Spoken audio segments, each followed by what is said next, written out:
approval of the order of business and approval of additions and deletions. The motion is that the Council of the Town of Grand Bay-Westfield approve the agenda of July 12th, 2021 as presented. So moved. Thank you, Councillor Day. Thank you, Councillor McIntosh Lawrence. All in favor? Aye. Contrary minded? Motion is carried. Item number 4, conflict of interest. Is there any?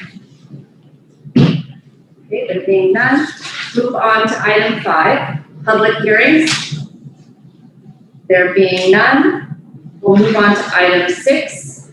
We'll start with 6.2, Woolastook grandmother Alma Brooks and Woolastook Grand Chief Morningstar Burning Ron Trombley. The floor is yours.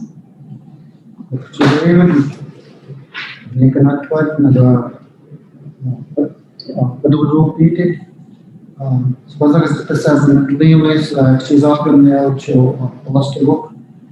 We're going to be the patria. The West the Wula, Yellow, I want to thank you, Mayor, and Council for inviting us here to share a few words of peace and friendship. So I would want to thank you for the invitation to the grandmother plus myself to do a very short presentation or just a talk and starting hopefully a relationship with the mayor and the council plus with the grand council. I was installed as the traditional grand chief approximately 4.5 years ago, and we worked very diligently in building our capacity and our relationships with various groups and organizations around New Brunswick, and we reached out, and because of the unfortunate events of the last 2.5 months of these bodies being found, I guess it's been a awakening for many people, many Canadians, many New Brunswickers about the truth that occurred here in this country many years ago, and unfortunately still continues.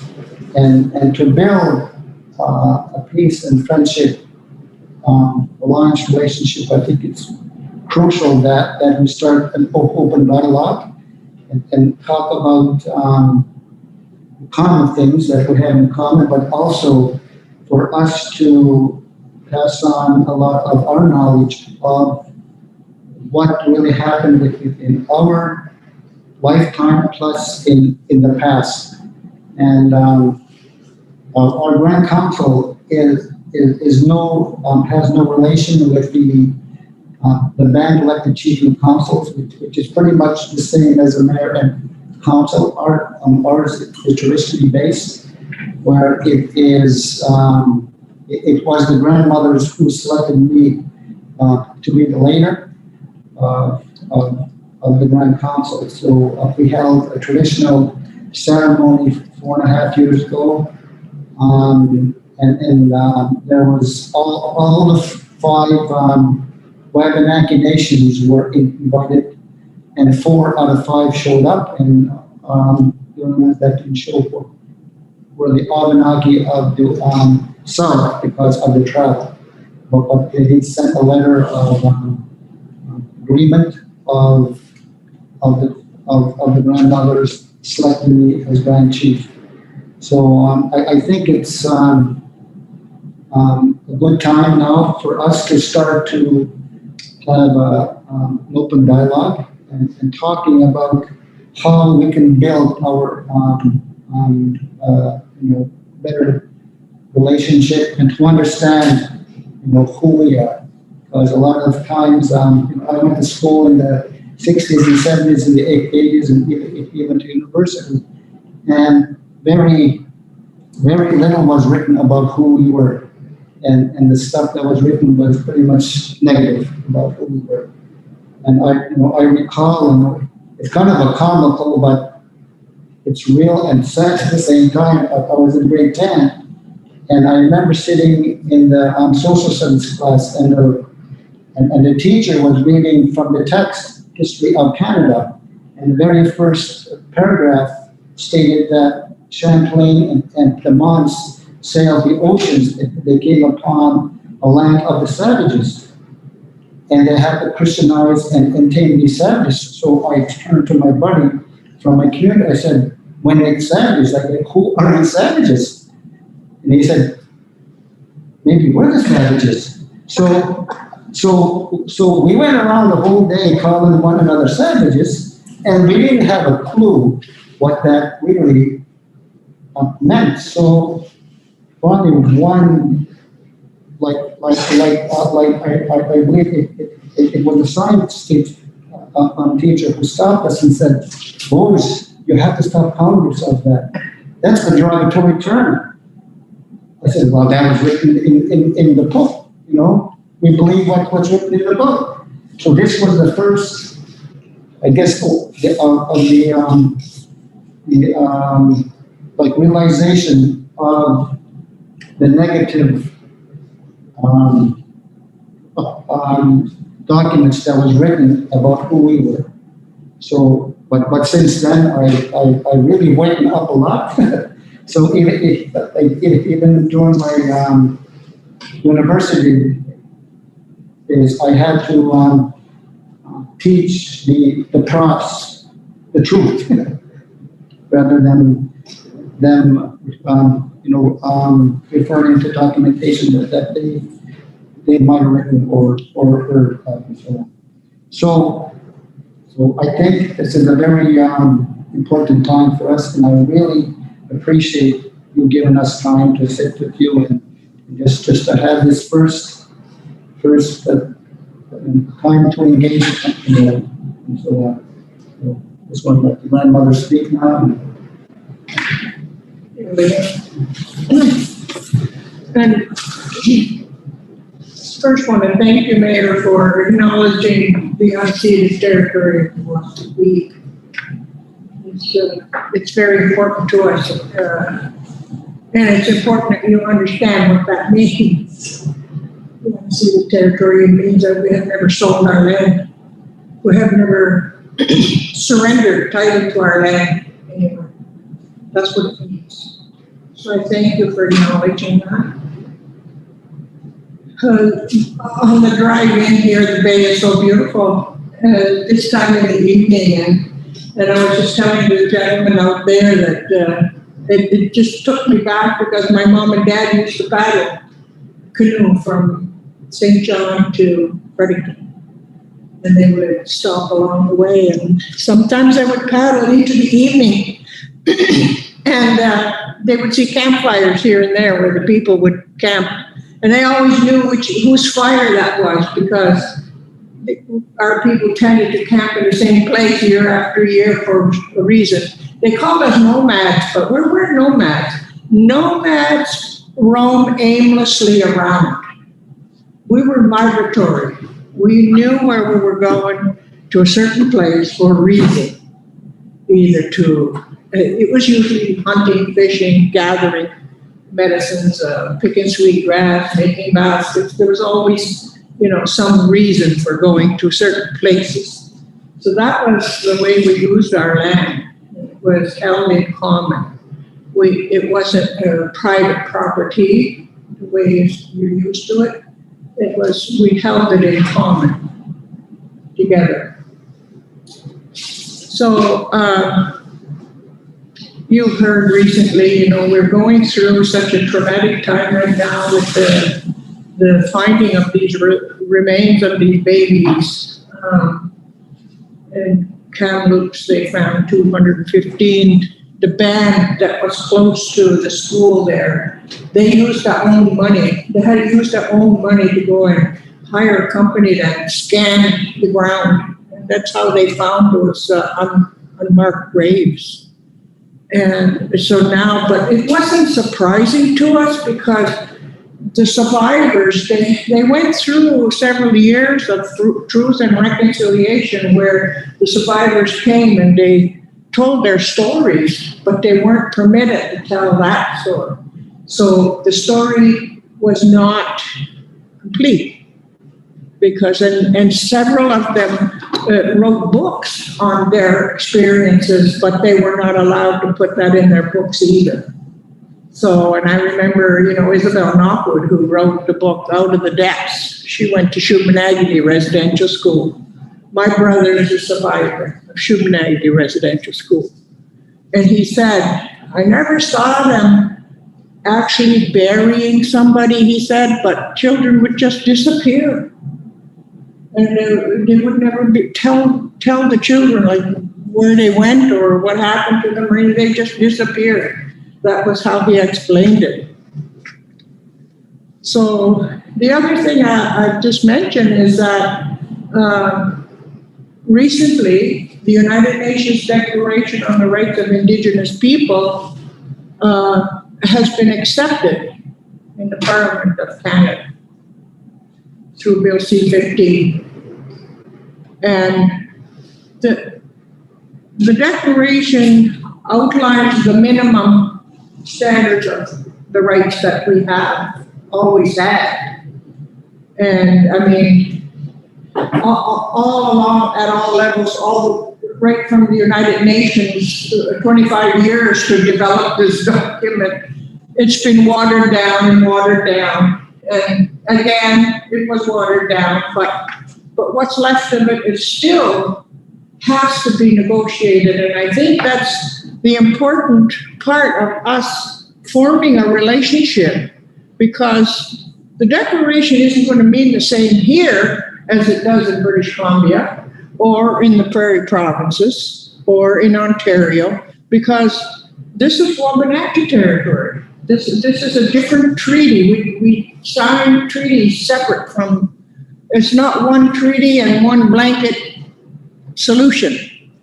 So it will be important that we are able to sit down and talk to one another about what that's going to mean in New Brunswick and what that's going to mean in Wabanaki territory. So I'm glad that we're opening this door.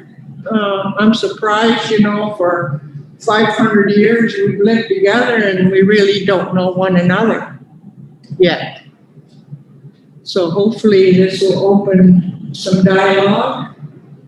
And we did a wonderful ceremony over in Sussex on July the 1st. They asked us, the Anglican Church had 2 residential schools over there.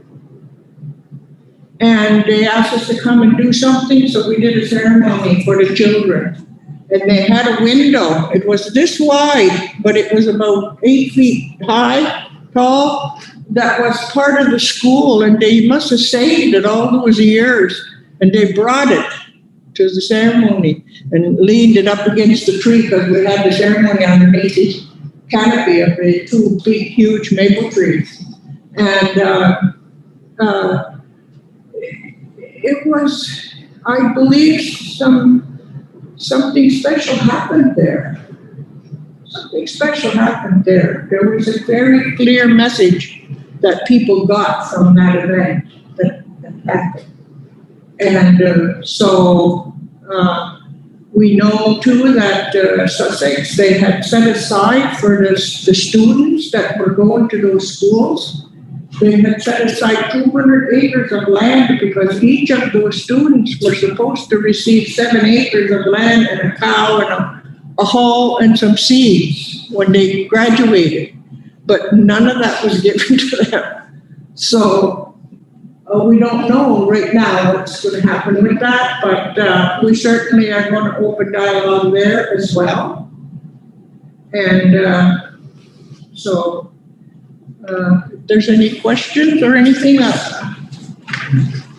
Well, I just want to, Grandmother and Grandpa, I have to thank you from the bottom of my heart for coming and sharing some of your story here with us today. During all of this process, coming to the realization that the children who have been lost for so long and the trauma that, that your families have experienced in the past and are currently experiencing now even more freshly. I spent a lot of time reflecting about what we don't know and how we can change that. And in order for us to walk along that path of truth and reconciliation, we need to know the truth before we can get to that reconciliation. But I think I speak for everyone here around the table that we are walking that path and opening those doors. I really appreciate you sharing some of your knowledge and experience with us here today. They were talking on CBC about an education place. Is that the place outside of Bathurst? Or no, Miramichi, sorry. What was that? They were talking to CBC today about a place to go and learn more. Is that the place outside of the Miramichi? I'm not sure. I didn't hear that. Because what I think, it's so very sad what we're finding out. Yeah. But last year I found out that I'm 1/4 Mi'kmaq. And I know about the German side of my family, the English and the Scottish, but I have no idea about that part of my family. And so some of this is good because I'm finally learning.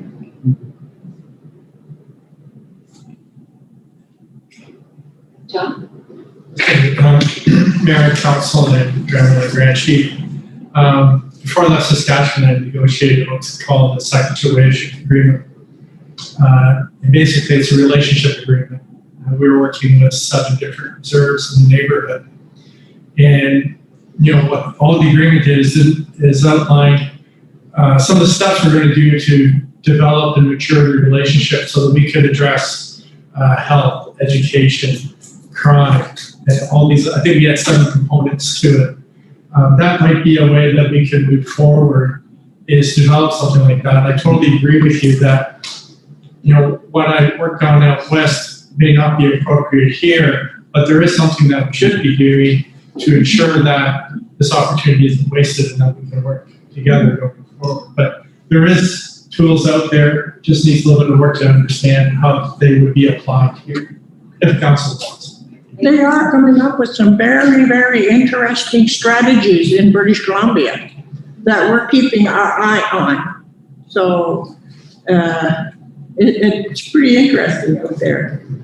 Although they haven't signed any treaties out there at all, but we have the only treaty, we signed a treaty, but it's just peace and friendship treaty. There was no land settlement in our treaties here, but they have quite an interesting strategy. I don't know if you've read about it. The bans out there. So I'm sure that'll be coming to light eventually. Yeah. So can I ask another question? Sure. I know the Grand Chief and the role that you have, but I've never heard of the grandmother. So how does that role fit? And how do you get to be the grandmother? Well, we're grandmothers. You become a grandmother when you're with the work that you do. I think probably in our traditional roles, the Grand Council is the traditional government structure. And it's not fully functional right now, but we do have a Grand Chief, and it was the grandmothers who, and it's basically the traditional grandmothers who participate in the affairs of our nation that become recognized for the work that they do. And so it was the grandmothers who, we lifted him up 4 times. Physically lifted. Literally, we lifted him 4 times. So there is a ceremony for initiating the Grand Chief. And so, and it's a big responsibility. It's voluntary. He doesn't get paid for what he does. But there's an awful lot of work that's left to be done to make it functional. We're longhouse people. And really, the longhouse is basically a structure where you go and listen. In our language, that's what it means. It means a place to listen, not just to talk, place to go and listen. So that's where decisions were made. And it was made up of the grandmothers, the women on one side and their men on the other side. And we had specific roles, responsibilities, if you will. The women would have been similar to the Senate, maybe. You know what I mean? Like, they would make decisions, but they have to be approved by consensus. That doesn't mean everybody has to agree, but they would deal with an issue until they came to as close a consensus as they could. And that's why the decisions, when they did make a decision, they were good decisions. And for the women, we had a special, in our society here, we were matrilineal. So women, we carried the bundles. We carry the water because we bring life into this world. That's your first home, is in water, And so the doorway into this world is through the mother. And so that was central in the family unit. And then the clans, that's an extended. A clan is simply an extended family. It wasn't just mom, dad, and the kids. It was mom, dad, uncles, aunties on both sides, cousins. It was an extended family. And the thing is, with us, our family didn't end with the human family. We extended our family right into creation, right into the natural world. We had our clans. We had our totems. Totem? He can tell you who is totem on both his mother and father's side. But it's up to us, that gave us a responsibility to speak for those who did not have a voice. And our relationship to the land and water is a spiritual one. It's very, very deeply rooted. Our spirituality deeply rooted in the land and the water. Nothing can live without water. So the women carry the water and the cedar. That's our medicine. And the men look after the fire and the tobacco. So we had special responsibilities.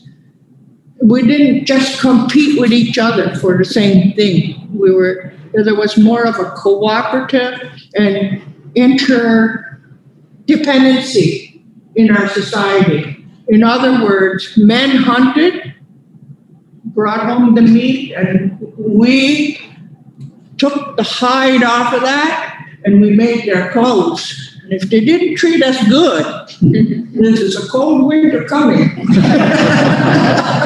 So there was an interdependency. So that kept the balance, that kept the, and to sit across from one another and recognize each for their unique and special place, in our world. This is how we learned from childhood to walk gently on the earth and how to have respect and that spiritual connection to the land and to the water, the rivers, the lakes, the streams. You can't destroy what you depend on for your life. It's insane to do that.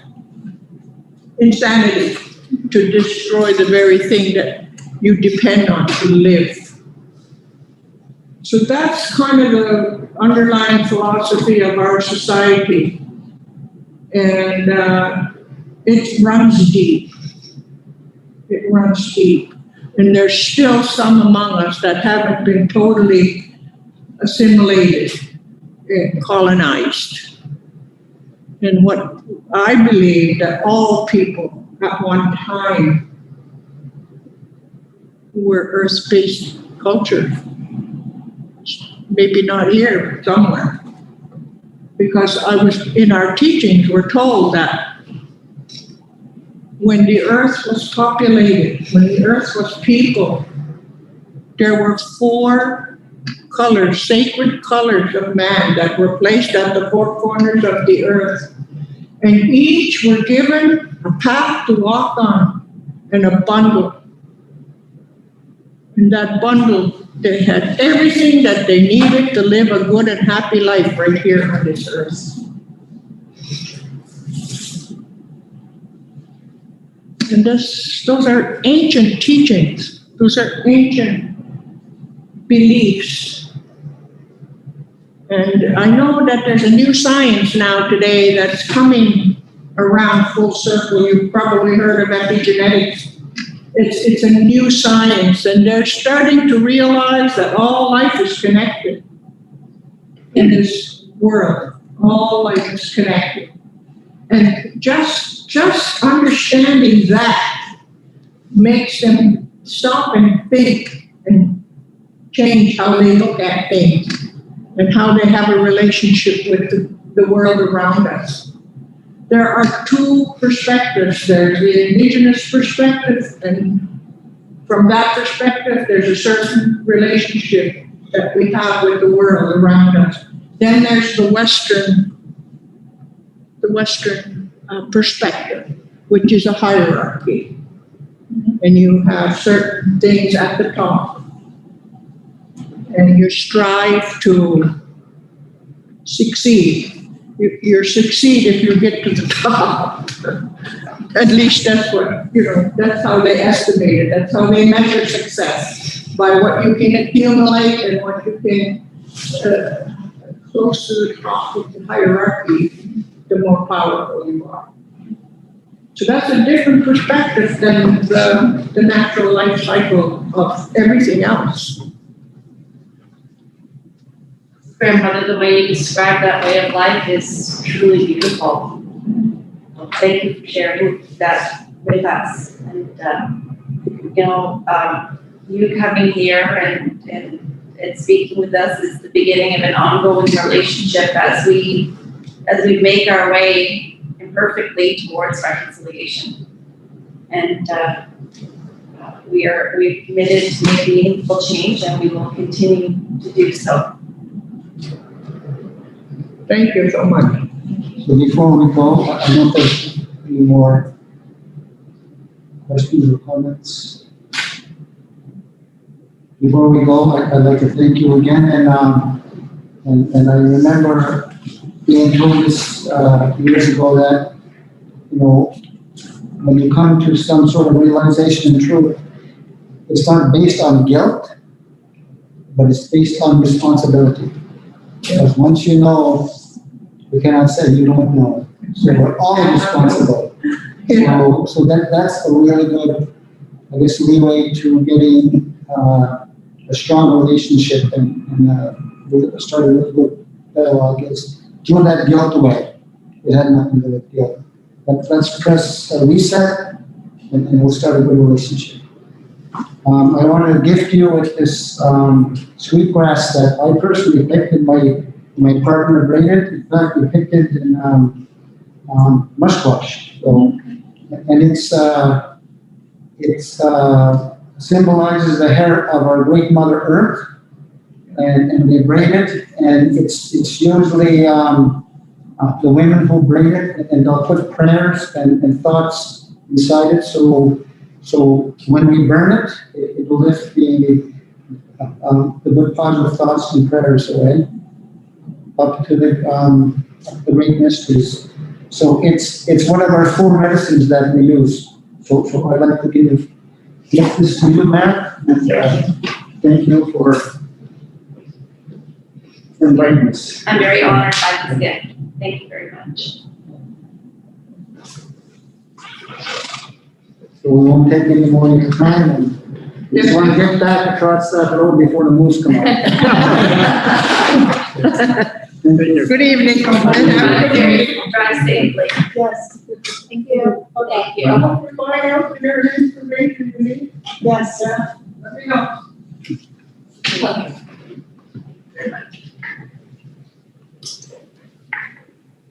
Take a deep breath after that story.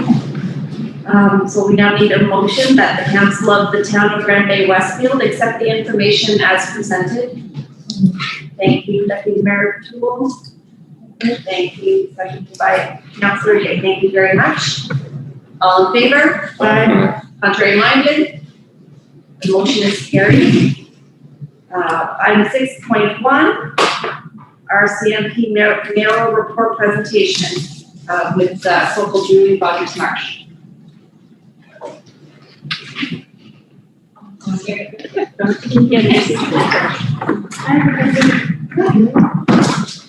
Any questions about the report? A couple of things I wanted just to point out, but any questions? I have a quick question. In the report, what area would you find the policy for helmets, for bicycle helmets? And how is that enforced? So you mean not ATVs, but actual bicycle helmets? Yes, I'd have to look it up. I know it's its own app. okay. I'd have to check and see. Okay. But I can share that. Are there quite a few, do you notice quite a few kids not wearing helmets? No. Or not wearing them properly, like buckled? I find the younger kids are usually pretty good. I tend to see them wear them most often, but Right. there could be some that don't wear them. And are you able to find them? We can, You can. yes. It would be a smaller fine compared to Right. ATV or motor vehicle. Depending on how old they are, I mean, we would use our discretion depending on the situation, because if we're finding, teenagers who's really paying the fines, it's not the parents. Right. So we would kind of consider the situation. Okay. But I can definitely share that. Yeah, I just find I see an awful lot Are of you kids seeing- with no yeah. helmets. Okay. Or not buckled. But I'm thinking, even if the parents have to pay the fine, that's, hopefully they're gonna talk to their kids and it might Yes, not happen as much. I think the fine's like, is it $20? I think so. Yeah, it's not much, but It's not, Still, it's for- not significant, but to a 12 or 13-year-old, if they yes, had to pay it, that they could might be, think twice. yeah, exactly. No, I'll definitely share that, and we'll certainly keep an eye out. I know we did last year, we were doing the positive ticketing. Those are really good. So Yeah, we that may- worked really well, I think. Yeah. Yeah. But I think it would only take a couple of fines and the word would get around. And the word Yeah. will get around, so Yeah. we're cracking it down. I'd like to echo Councillor McIntosh's words that his comments, that it's a bit of an epidemic with the kids on bicycles not wearing helmets. It's become a culture of, it's not cool if you wear a helmet, and it's feeding it's feeding itself. So it's definitely, as parents, we see it all over the place, so. So are we finding it's some of the older kids, Well, not my son necessarily? is 12 and I have to fight with him all the time because none of his friends wear a helmet. And he has to wear a helmet. When he leaves the house, he has a helmet on. And I know we usually do, in the past, we've done bike rodeos for communities, Yeah. and that kind of spreads the word for safety, especially wearing your helmet and things like that. But unfortunately, we haven't had much opportunity to kind of do some of those community activities with the kids. But hopefully that's changing moving Yeah. forward, so. That would be great. Yeah, maybe in combination with positive ticketing, like the RDCC bus program, and that will get the word out, because it is a struggle, and I've spoken to many parents, and it's the same story from household to household. Their child doesn't want to wear a helmet because no one else is wearing a helmet, and it becomes a culture of it not being cool, which is not cool.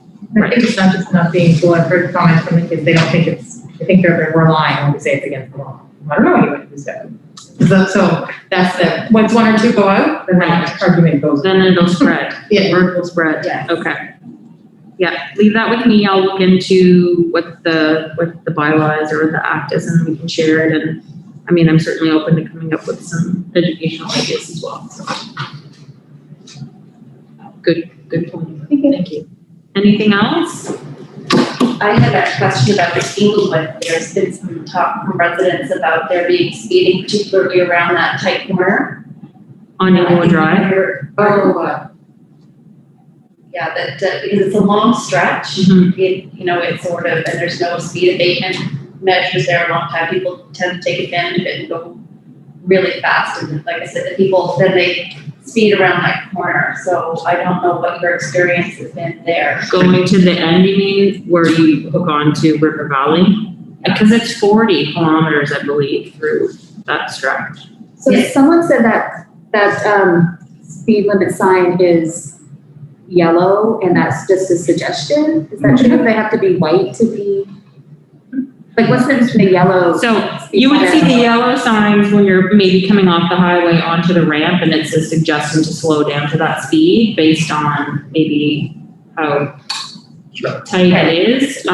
But to me, that's, you follow that. Yeah, it's yellow, it's a suggestion to that, but the white signs are the posted speed limits for the community. So those you follow Right. to a T. And I don't think there's yellow. Like, to me, I've only seen the yellow signs when you're kind of going off. I don't know, that was just on the, Is there a yellow one on Inglewood? Turn up all tracks, use yellow one there.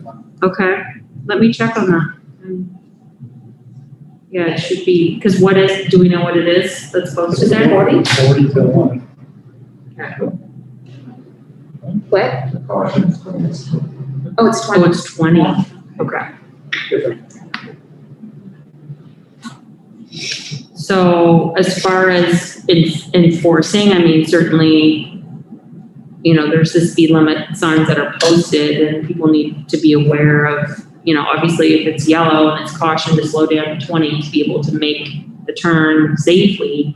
But there's also other, motor vehicle act infractions. The blind turn, I'm still, you can't see what. You can't see. Yeah. Yeah, no, So, I mean, we can certainly do some enforcement. Are there other speed mitigation, type things that you could do as well other than just the enforcement?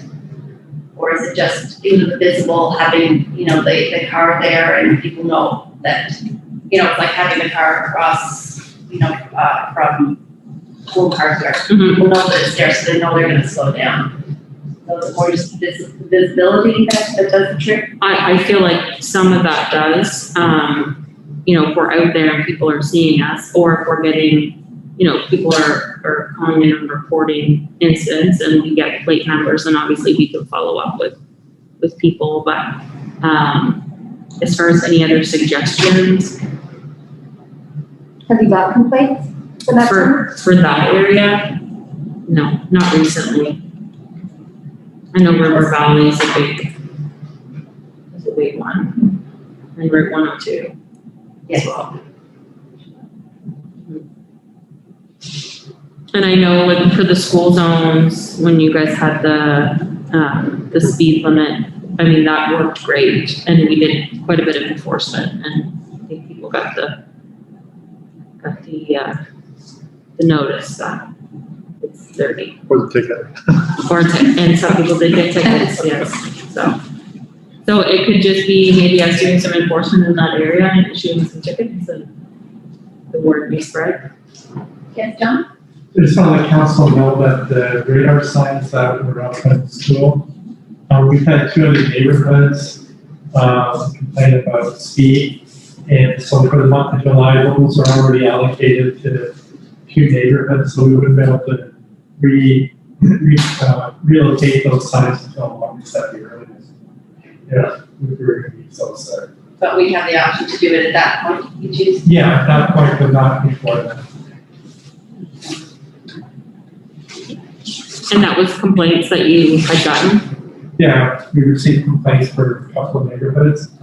So, but from there, one, to collect information for itself as to whether or not there's an issue. And then second, as you said, really helps people slow down.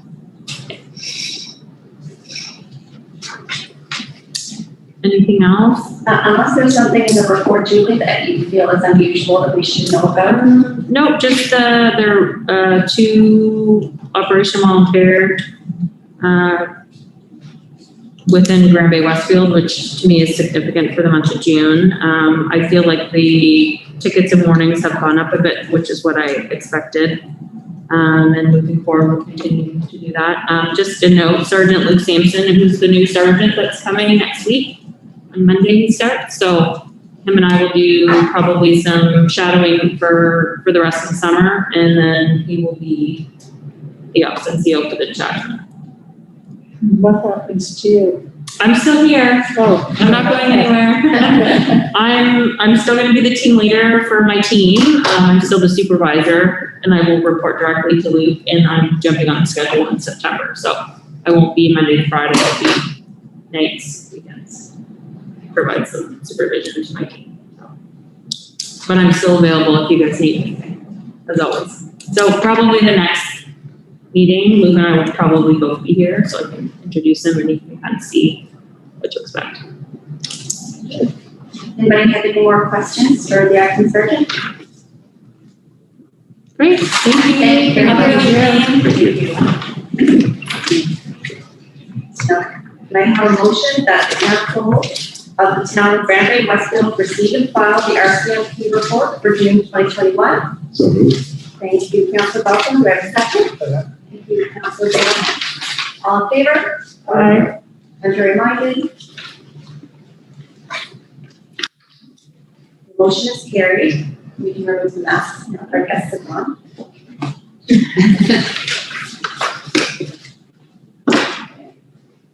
Item 7.1 minutes for the regular meeting of June 28, 2021.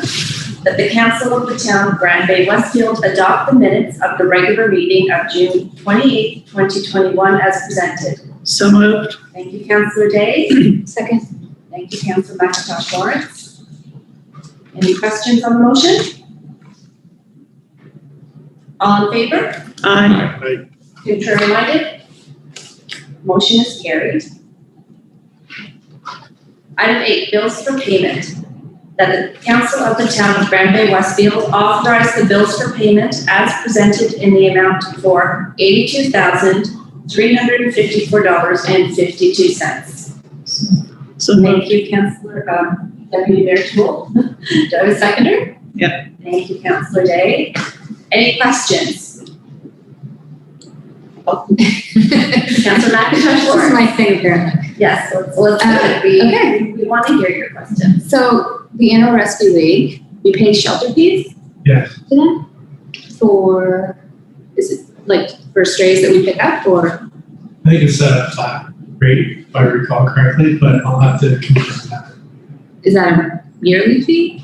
Monthly? Most probably monthly. Oh, I didn't see it in the last. it's in the case of our dog catcher, if she has an animal and she needs a place to put it, that's why we have to be with the Animal Rescue League. So I don't think it was on last week. Maybe I'll have to look into that if it's quarterly or something like that. Yes, I would think that would be We do a a lot Yeah. for, it's that monthly. Well, Yes. there's food, there's other things involved than just having the animal overnight. Sometimes, well, I don't know not familiar with this particular contract, but I know in other contracts, and it covers that bills as well. Which, the animal, like where I was before, all animals were seen by the vet. And then some of them, if they're in good shape, look like they can be adopted, if they weren't picked up, they were spayed and neutered, you not actually giving someone back. So it depends on the level of service that's being provided. Sometimes it's not just food shelter. So I'll have to look into that for you. My understanding as well is when an animal is picked up and the shelter, if they can't find the owner or if it's after 5 o'clock, that the animal is treated for fleas and ticks as well. So there would be a cost associated with that too. Because they don't know what they've got for shots and what they don't have. I see numerous charges for pest control. Are those, some of those maintenance that are preventative? So most of those were preventative. Okay. However, we had a hornet's nest up at the dog pound. So that was removed. And we've been checking out the splash pad to see whether or not there's a nest there. And Gary just returned from holidays and he was looking into that. So I don't know if he got there today, but the facility supervisor monitored the area last week. And so I'm not sure if Gary, were you able to get over there today? I was, worship, I was there today and I didn't see anything. So we're hoping it's just an occasional blip in the situation. I've asked their students to do this inspections too, whether they come across anything or had anything like that.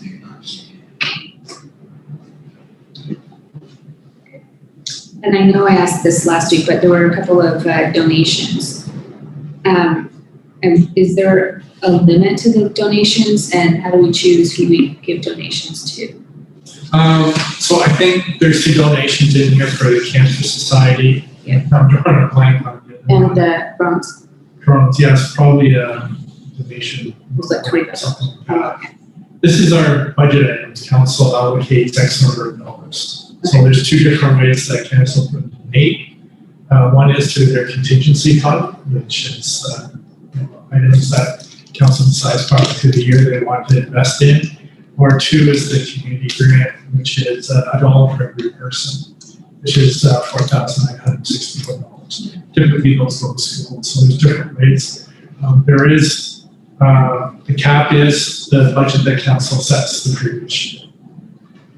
However, I'd just like to suggest that we develop a policy in which council's focus is on those local initiatives, not national or provincial. In that, for grants that we provide, that perhaps we should have a point system in place so that it's transparent and that we can diversify who receives grants. That's not just one particular group that's receiving grants, but the whole community. Yeah, I like that. That's transparency and fairness, so. Number 55, I think it was Scotiabank. Just wondering what sort of So that's the Visa? size we get. Oh, that's it, okay. It's the Visa payment. Right. Should be a little bit of everything. It's been used for, I think, before you purchased the TV a couple of months ago. That'd be well back with this television. Yeah, so, that went on the Visa. Troy's ordered batteries online, Okay. council meals. It's a little bit of everything. Yeah. So, Okay, I didn't realize it was the Visa. Yeah. And what sort of service charges do we pay for Scotiabank? Do you know if you've looked around or? So we're hopefully hiring a CFO soon. I'd like to review our banking arrangements. So just leave it at that. Okay, and the last one, I see there's charges for Rogers, Bell, TELUS. Do you know if you've ever looked into bundling all those services? So recently, which I think it was late winter, early spring, we changed over to TELUS for our administration phones, the landlines to avoid voice over internet protocol. And so that's just new. The cell phones, I'm not sure on the history there. I know that they have different dates where the contracts were initiated. However, again, we'll get into a review thing. I'd like to see what we can do to package with other those. My worship, I bring 2 other things to the council. The big one for $7,000. McGuire Excavating. This is the final part of the active transportation plan, which I think was started in 2015. And this is the display that was set up by the Cenotaph. And McGuire has done all the facilities for that. And then the other one isn't on here, but last budget year we set aside $20,000 to ensure that this room was good for broadcasting. And we've improved the acoustics, we improved the lighting, However, we're still having quality problems with streaming. And so what you'll be seeing here soon is it's called the brand name is the brand name, but it's a device that we can feed in the camera and the audio, and it'll ensure that we have a consistent, high quality level of broadcast. It also has the ability, instead of using a central microphone, that each canister should have a microphone to talk directly into. We do have microphones, but they're not compatible with our system here to broadcast online. So that'll be coming in. I think the one device is $4,800, and microphones, we're still waiting to see how much those are. Because ideally, it'd be nice to have microphones for everybody so that, if staff have to respond, not only can council hear them, but the people at home watching can hear us as well. Okay, good. Yeah, that's a really good improvement, and I'm sure our fire chief will be very thankful. Yes, and the feedback from the community, people that I've talked to, I've said, what's your take on this? And they're saying it's the audio. So that would be a huge improvement for our listeners. Yeah. So just give us some time. The fire chief, who's also our communications person, is doing the research. We have to make the numbers work. Thank you for that. Does anybody have any other questions on bills for payment? Some states, they pay a $400 flat rate for the players usually, or some states, 32. Don't. My understanding, yes. You can get some students or somebody with talent who want to play for free or something like that, or. $400 is almost free. Performance, yeah, usually it's quite a bit higher. Yeah. So this is a nominal amount. Yeah, for two musicians and all of their equipment and all that. And then number 57, the hanging baskets. How do we get with that price point? I don't know how many we received for those, and that I'm thinking that probably came out of the beautification budget. Gary, do you know if that came out of the beautification budget? I don't know whether it's beautification or it's transportation, because the works, taxes, I'm not familiar with that. So it's under environmental development. David, do you know? And I'm not sure how many would have been, but I think it is beautifications. So that, all right, so the council, we abolished that committee last time, and that committee was a committee of just the mayor, the previous mayor. And the number 13, street signs. Sorry? 14 baskets. 14 baskets. So number 13, street signs. How many street signs you present? 30. How many signs do you get? I don't know offhand. Hold on, look that up. 57? 13. 13? Are we changing them now, or are we replacing them so getting old? We're just replacing ones as they get old. And this is an annual spend. So that's done every year. And like the one on the corner of Majestic and Idlewild, for example, you can't see it on the one side. And if you look on the other side, it actually dates back from just Grand Bay pre-amalgamation. So no, we don't do a wholesale replacement of signs. They're done on an as-needed basis. 13. Sorry, 14 signs? No, 13 number signs. No, 14 signs. Oh, 14 signs, okay, sorry. Okay, so 14 is the magic number tonight. Yes.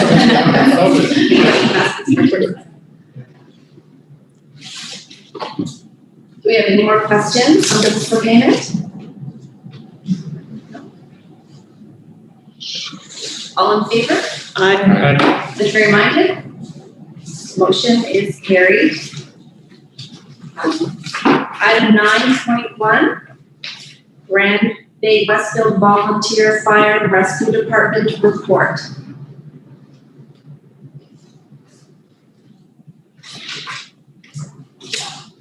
Fire chief? I think Does anybody have any questions for? Is the hazmat incident? Yeah, so there's three levels of hazard material response. One is the lowest, that's just like a minor gas spill, small thing, PFAS, kind of take care of it. Level 2 and level 3 are kind of, that would be the ones you'd be concerned with. Do you have any other questions?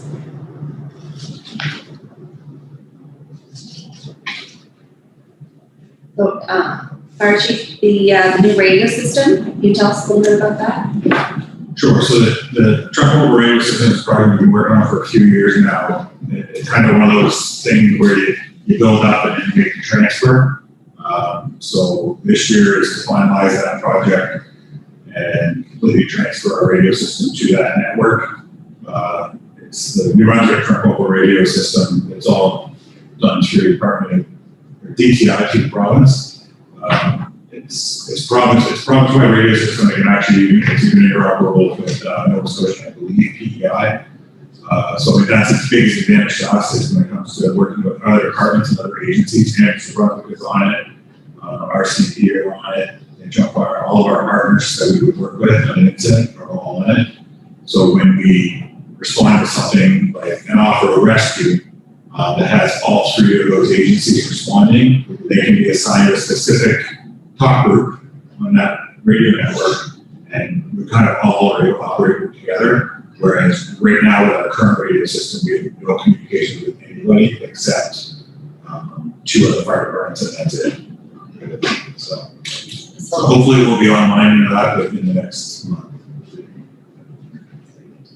Can I just ask a quick question? I noticed that the new emergency alert system is out, the code word. Yes. System.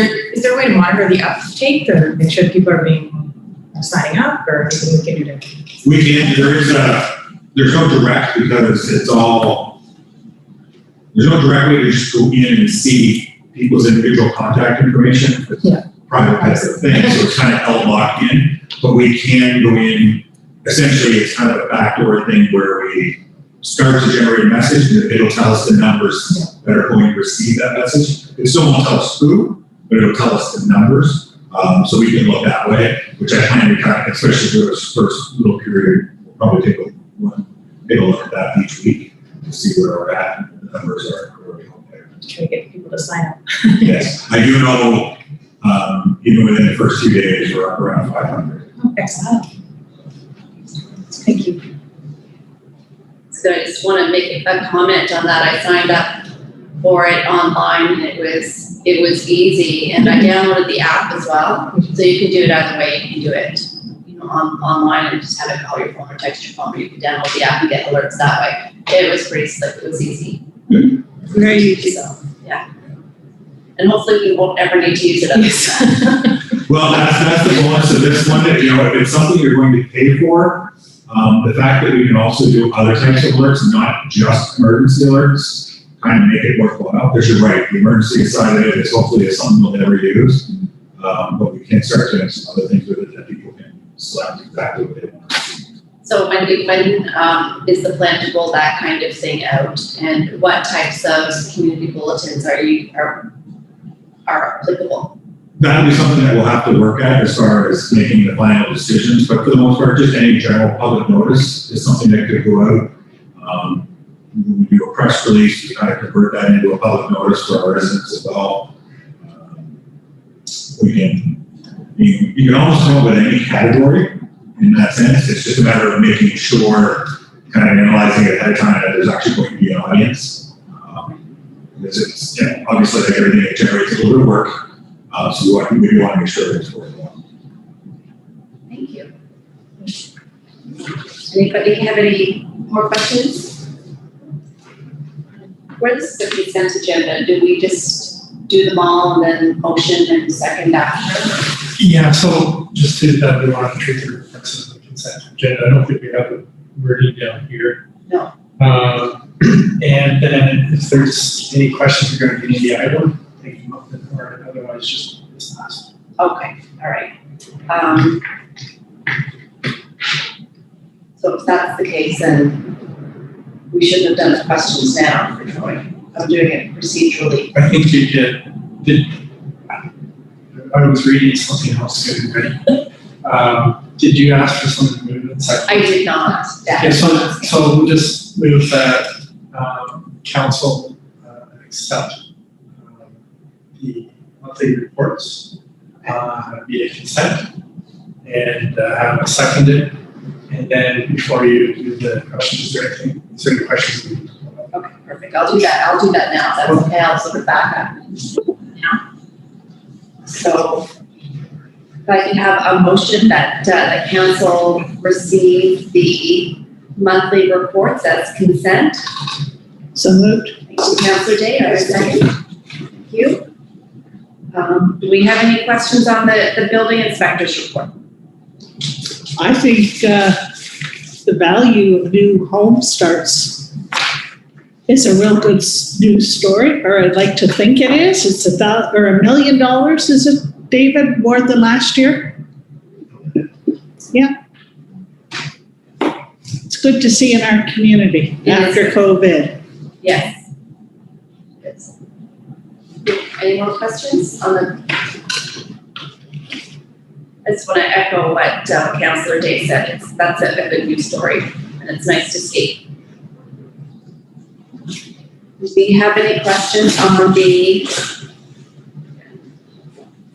capital pod, no, the dog control report?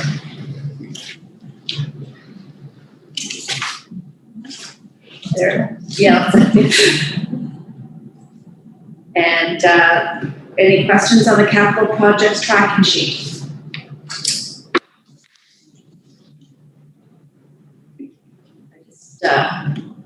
I just want to say I really like how this report is laid out. It makes it very easy to read, and I appreciate that. It's nice to know where we are at any given point in time on these projects. So thank you to staff for that. That's actually prepared by Dylan, and the previous council specifically asked for this. Yes, I can see why. Yeah, thank you to the previous council for that, because this is very, very useful. And then we have the River Center Coordinators Report. And I'd like to thank the River Center Coordinator for putting together a really comprehensive report. It gives us lots of good information to know where we are in real time, and in comparison to not just COVID numbers, but pre-COVID numbers.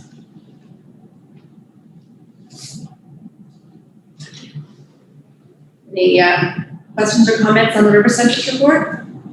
I see there's a fishing derby on Saturday. Those says community events. Does that mean the town put on? No, they asked to use the facility, and the council did, I believe we didn't charge for it. They also came to the town looking for advertising money, and we felt at the time that it wasn't good value given the amount of money that was being asked for. So I wouldn't be surprised if he comes back to us next year requesting again that we provide some type of sponsorship. That was the hook and paddle. Yeah. Yeah. All right. If there are there any further questions on the department monthly reports? Yes. I received an email requesting another Cascade report. I'm happy to say we get another one, probably next time. What we're also arranging is to receive reports, council reports from other councils that use Cascade, so that we can try and get an idea of what others are providing to their councils and what's being received, so we can give you a better picture of what's going on. So, as I've said before, we're in the beta version, test driving, let's see what works and doesn't work. You will be getting more Cascade reports, but right now I'm waiting to get some samples so that we can ensure that not only council but our neighbors get a clear picture of what's going on in the town. Good. Thank you, John. Okay. There are no further questions or discussions. All in favor? Aye. Contrary minded? Motion is carried. Item 10, business arising from minutes. There is none. Item 11, delegations. There are none. Item 12, petitions. There are none. Item 13, bylaws. 13.1, council procedural bylaw, second reading. That the council of the town of Bay-Westfield approve the second reading of the council procedural bylaw. I have a motion from Councilor McIntosh Lawrence, second from Deputy Mayor Toole. Thank you. Okay, so this is the second reading. We have any questions or discussions? Yes, John. Did I make the right edits? I just have a question about We made a time. few changes, sorry. I have a question about times. I changed that, Oh, you did. So they're both 9:30? yes. Yeah. Okay, thank you for the little oversights that we missed. There's one oversight in it that's been in there since it's first passed in 2014. That we caught, so that was good. So, and I have to thank the fire chief for finding that. Yeah, it's funny, we read these things, and sometimes there's so many little things that you miss, so it's good to have so many eyes go over them.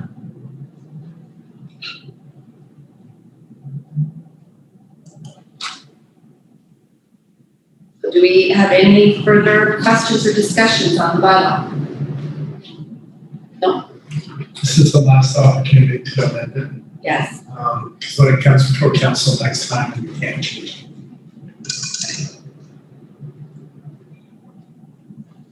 So keeping that in mind, are there any further questions or discussions on the bylaw? Okay, good work, John. All in favor? Aye. Contrary minded?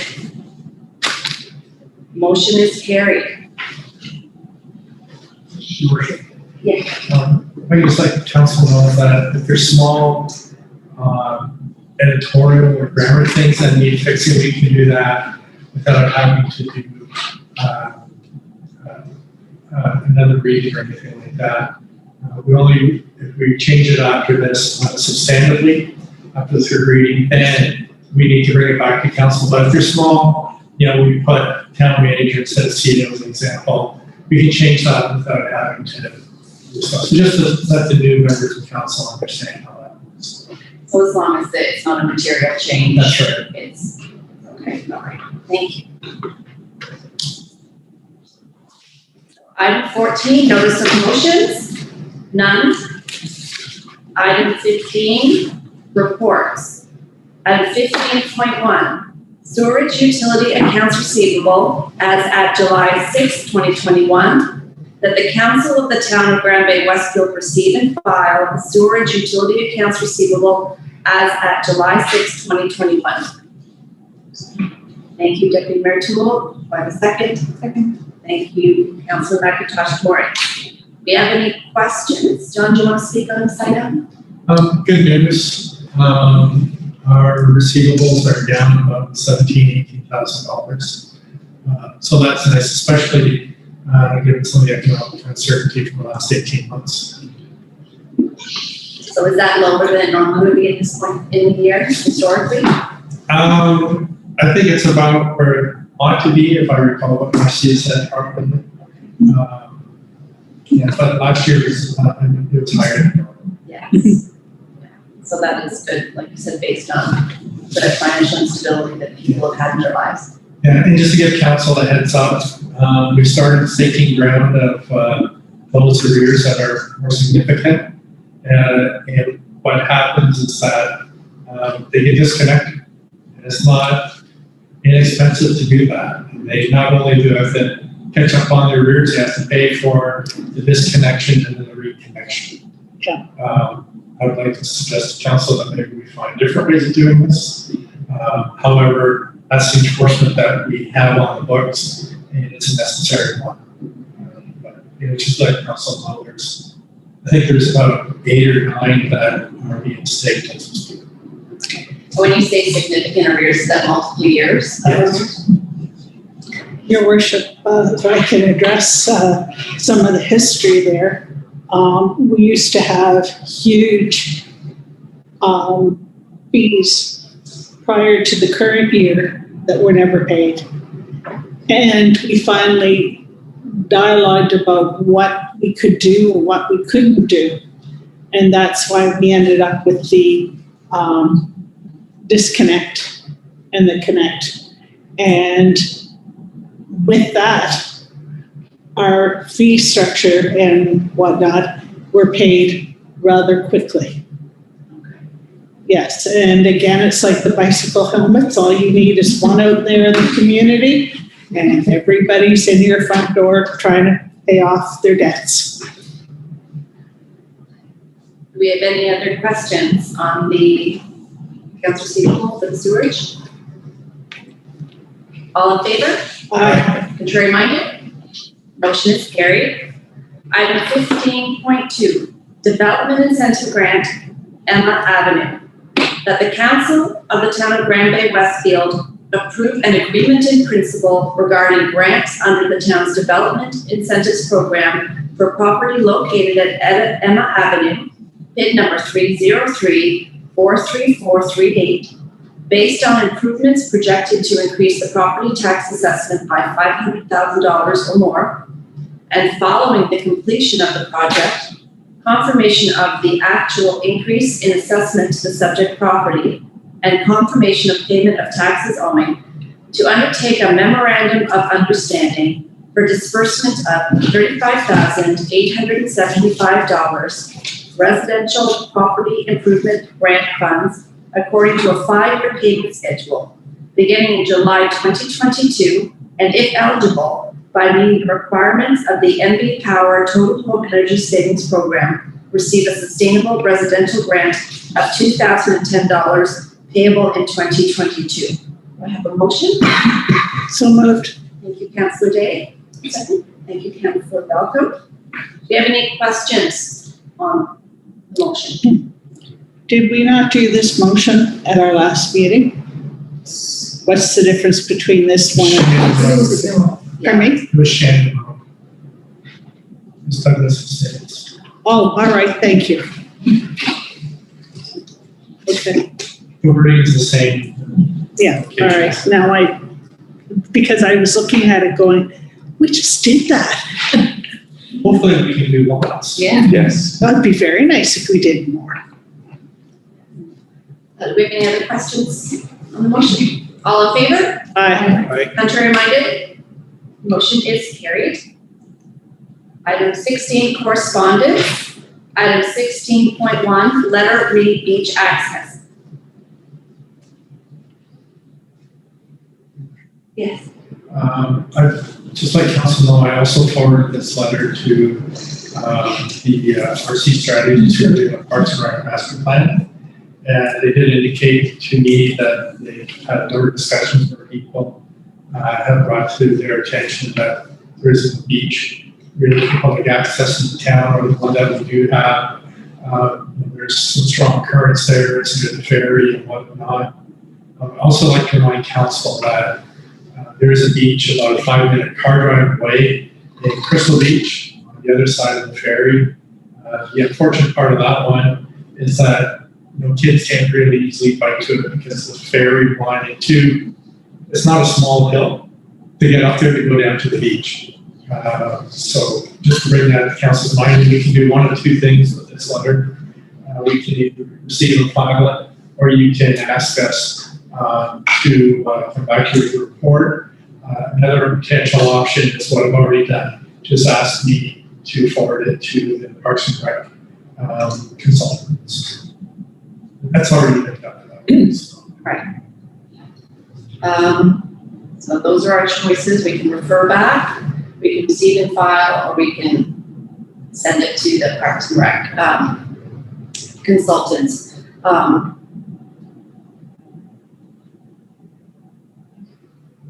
I know this has been an ongoing discussion on the community page, and I've heard many people have asked, and my response to individuals is we are undergoing the survey, and we're hoping to, when that comes in, and encouraging people to, before the survey was done, encouraging people to put that into the survey, and now after the fact of the then I'm hoping we're going to get some information on that. So I like that option of sending it back. I don't just want to receive a file, it's an issue that the town wants to know about, we need to look into it, but I think we have somebody who's doing this survey for us. It would be great to.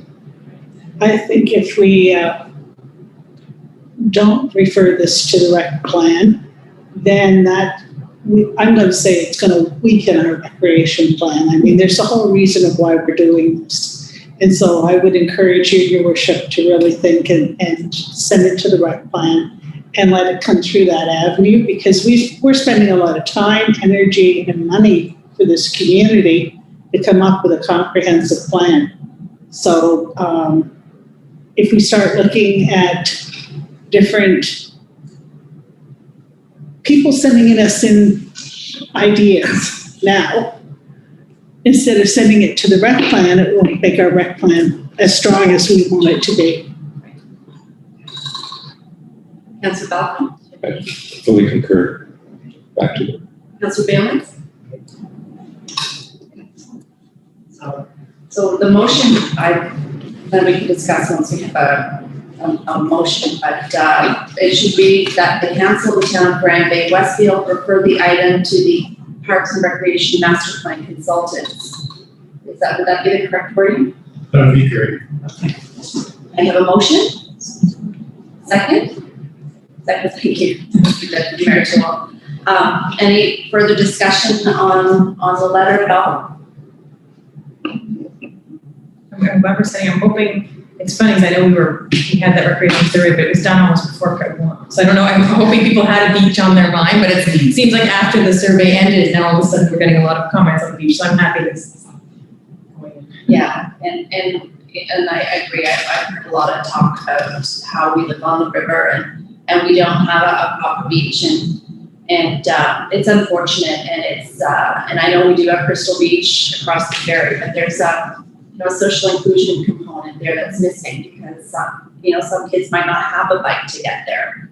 They might not be allowed to cross the ferry. There's a lot of barriers to people using that beach, and while there is beachfront along Bay-Westfield, a lot of it's privately owned.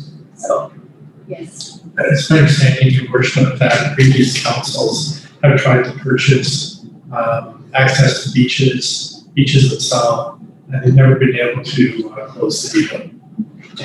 So I don't think it's from lack of effort in the past. Yeah, it just was.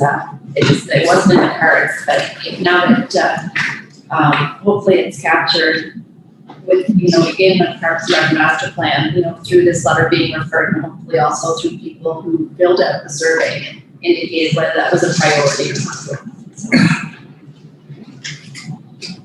So, if there's any further discussion on the letter, all in favor? Aye. Contrary minded? Motion gets carried. But I just want to know, right? It wasn't a 2-hour meeting tonight. Item 20, adjournment. That the council of the town of Bay-Westfield adjourn the meeting at 8:23 p.m. Thank you. Seconded. Thank you, Councillor Day. Any discussion on this motion?